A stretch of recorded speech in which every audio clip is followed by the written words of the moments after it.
So the Delhi Declaration is undoubtedly a diplomatic triumph for India, because when there is a summit without a joint communique, it is always seen as a setback for the chairman.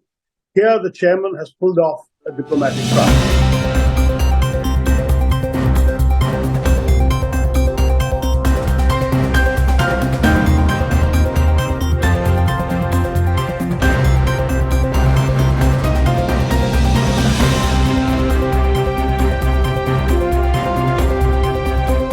The Delhi Declaration is undoubtedly a diplomatic triumph for India. It's a good achievement, because right until the G20 summit was being convened, the widespread expectation was there would be no agreement, and that therefore a joint communique might not be possible. We might have to end up with a chairman's summary.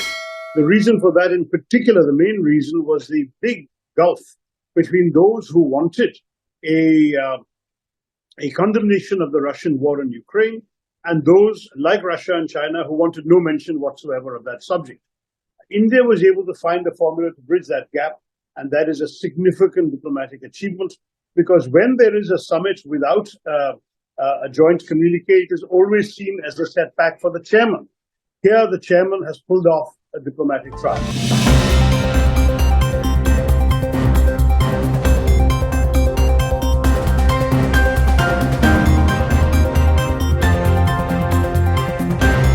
Positive thing.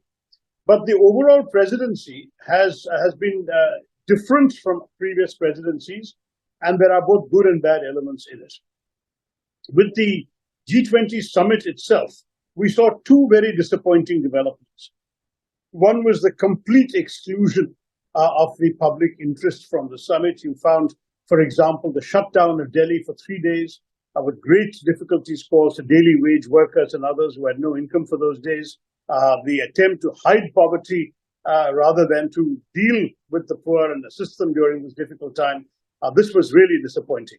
The second negative in terms of the summit itself was the complete failure to accommodate the opposition. The same spirit of accommodation and conciliation that we saw in achieving the declaration was not extended in the domestic concept, in the domestic context, to Indians. The leader of the opposition was not invited. The opposition members of parliament were not invited, not even the members of the relevant parliamentary committees dealing with foreign affairs. Nobody was invited to any of the events, the receptions, or the dinner.